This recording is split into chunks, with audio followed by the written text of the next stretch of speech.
Welcome to Mancester Utd Transfer HQ, the home of daily football and transfer updates.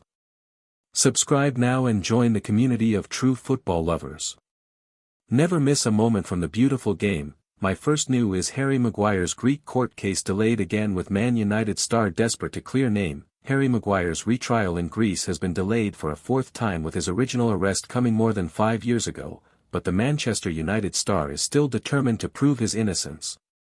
Harry Maguire's retrial in Greece has been postponed for the fourth time, with the Manchester United star now having to wait until March next year to clear his name.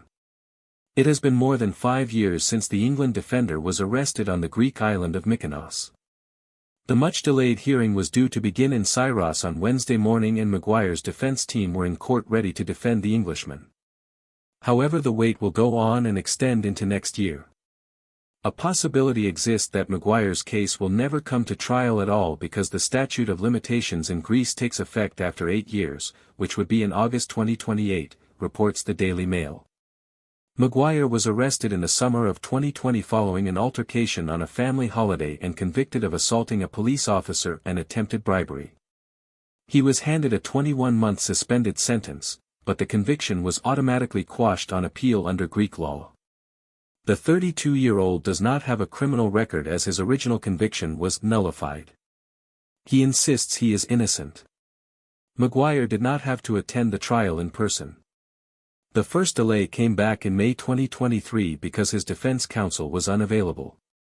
Later in February 2024 it was put back due to the Greek lawyers' strike, and then again in March of this year it was delayed. The defender was originally found guilty of repeated bodily harm, attempted bribery, violence against public employees and insult.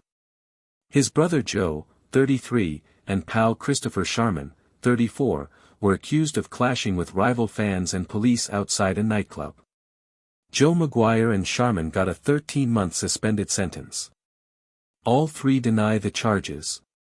A source close to the United star previously said, "Harry is frustrated this is continuing to drag on after more than 5 years. Whilst he remains determined and confident that he will clear his name, he remains bemused his fundamental defence rights have not begun to be addressed." In an interview about the incident following his return to the UK in 2020, Maguire said, "Some people will believe me, some people won't. But one thing I would say about Mykonos is that I have no regrets. My conscience is so clear about what happened that night."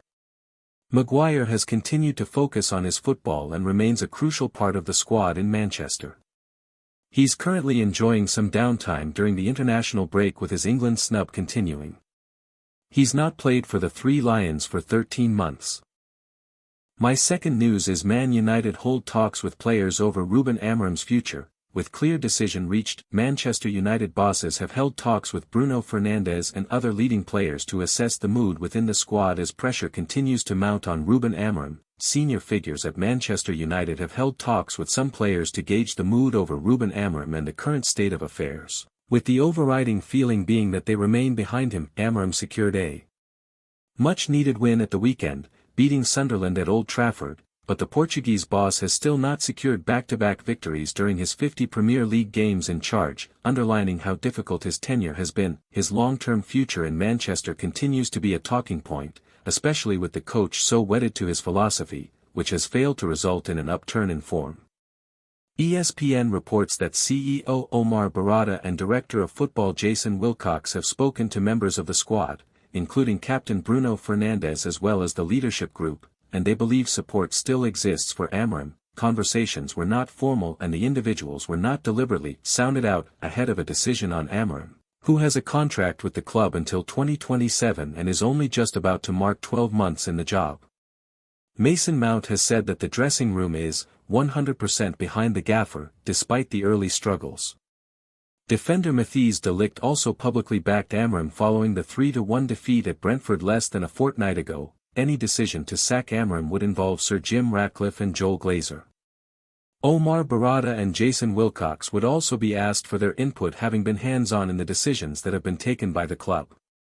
They have been active in trying to understand what the mood is at the club. Both men are based at the Carrington training base, and that has given them a greater insight.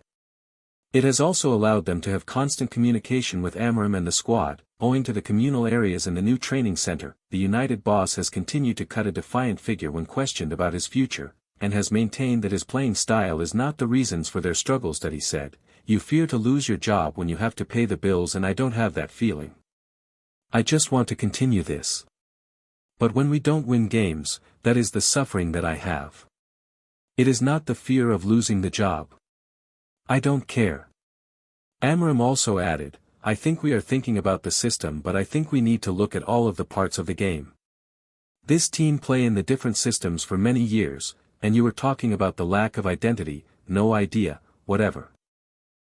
My third news is Andre Onana makes decision on Man United future after noticing immediate changes. Andre Onana left Manchester United on loan, heading to Trabzonspor this summer, but the goalkeeper has every intention to return after seeing his form improve in Turkey. Andre Onana is enjoying huge benefit from his loan spell away from Manchester United, but still plans to return to the Premier League side when his stint in Turkey is over. The Cameroon goalkeeper was surprisingly let go by the Red Devils after deadline day as they sanctioned a move to Trabzonspor, who are covering his £170,000 weekly wages in full.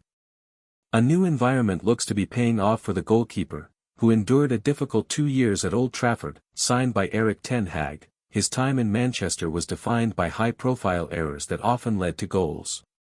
His position came under threat when he didn't start the year as number 1 and Ruben Amorim opted to sign Sen Lamens late in the window. However, the Sun reports that Onana is feeling the love in Turkey, and that is helping him rediscover his best form.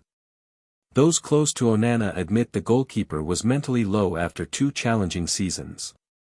The ex-Inter Milan number 1 feels more relaxed and has regained confidence at Trabzonspor, who are second in the Turkish league behind champions Galatasaray, and they are exploring the possibility of signing him on a permanent basis. Onana's intention though is to make a return to Manchester, where he will hope to re-establish himself as their number 1. The goalkeeper privately accepts he struggled at United, despite often coming out to defend his actions and his record. Even if he was dropped by Amorim last term, his last appearance for the Premier League side came as they were beaten on penalties by Grimsby Town in the Carabao Cup. The loss at Blundell Park is one of the lowest points in recent memory, with Onana making another blunder and struggling to stop any spot kicks. Amorim confessed that a change of scenery was best for all involved. He said, "We saw Andre had a very, very good season at Inter. The quality is there. But we are in the club, and sometimes, in the moment, things can get harder and harder. You can be really experienced, but in this club, the pressure is sometimes so hard on every detail. I think we understood that this needed a change. Sometimes it's hard to point why. It's the performance, the moments. The bad luck in some moments was hard on him, was hard on us. Our thinking is to have a change in the goalkeepers." My fourth news is Man United striker target they should have signed drops new transfer bombshell. Crystal Palace star Jean-Philippe Mateta has claimed he's open to making any move that will allow him to maximize his career with Manchester United, told they should have gone after the frontman. Crystal Palace star Jean-Philippe Mateta admits it is natural for ambitious players to want to move up and hit certain milestones, as he talked up being able to one day play in the Champions League. The 28-year-old has enjoyed huge improvement in recent years and has become one of the most effective strikers in the Premier League, leading the line for an upwardly mobile Eagles outfit. Mateta has won the FA Cup and the Community Shield in recent months, with those exploits earning him a France call-up. Mateta moved to Selhurst Park as an unknown quantity from Mainz in 2022 and, after a slow start, has hit his straps in recent years under Oliver Glasner. The Frenchman scored 17 goals in all competitions last term, which came after he'd scored 19 the year prior to that. Palace have seen some of their major names, the likes of Michael Ollis and Ebereki Eze, move on in more recent years when big clubs came calling. Mateta is now rubbing shoulders with some major names in the Les Blues setup and insists he wants to go as far as he can in his career. He was asked whether he would like to move up a gear to join an elite club and told RMC Sport, "It's natural, every ambitious player wants to reach that milestone. Especially when you arrive in the national team and around you, there are only players who play in the Champions League, who win the biggest trophies. When you play surrounded by the best players in the world, naturally you want to reach that milestone." Mateta has already scored 4 times this season for a Palace team that are flying high in the Premier League. They only tasted defeat for the first time at the weekend, and the Frenchman has become one of their key figures ahead of a season in the Europa Conference League, where lifting the trophy could open up even more possibilities. Manchester United were previously urged to sign Matida before they settled on Benjamin Sesko in the summer. They spent more than £70 million to land the Slovenian, but Sam Allardyce insists the Palace number 14 would have been ideal for them. He said on the No Tippy Tappy Football podcast, "Do you know who I'd have bought, more than anybody else? Matida, absolutely. The centre-forward is absolutely brilliant, and why they didn't buy him, I don't know, especially when the big strikers are coming back." My last news is Zinedine Zidane's Man United demands clear as Ruben Amorim's sack pressure grows. Zinedine Zidane has been linked with the Manchester United job as Ruben Amorim continues to face pressure, but the Frenchman has two demands before taking the role. Ex-France star Emmanuel Petit has previously suggested that Zinedine Zidane would require certain conditions to be fulfilled before he'd consider taking the reins at Manchester United. The Champions League winning gaffer's name has been thrown into the hat as a potential replacement for Ruben Amorim. As the pressure continues to mount, United were unable to secure consecutive victories, failing to capitalize on their recent win over Chelsea, with Brentford emerging as 3-1 victors on Saturday.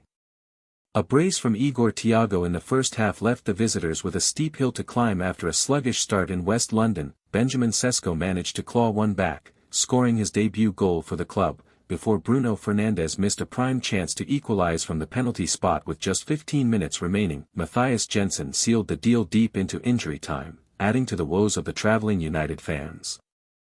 The defeat leaves United languishing in 14th place with 7 points, as Keith Andrews' squad leapfrogged them following their victory. Amorim is still facing rumours about his future at the club after failing to rectify their inconsistent and subpar performances. This has led to speculation linking Zidane to the role, but if a decision is made, they'll need to lure the former Real Madrid boss out of his hiatus. Zidane hasn't been seen in the dugout since 2021 after parting ways with Los Blancos for the second time. According to Petit, one of his ex-teammates, certain demands will need to be met for this to happen. "Honestly, I know a little bit, Zidane, and he needs to get guarantees if he wants to sign over there in Manchester United," Petit said in 2024, according to the Manchester Evening News. At the moment, the environment at Manchester United for years has not been good. The stability of the bench, the level of the players as well, the expectation of the club is not the same that it used to be. United is still a huge club, but not on the pitch anymore. And Zizou is very conscious and very careful about that, the quality of the players. He added, "Could he manage to overturn the situation over there? I think the only answer is yes.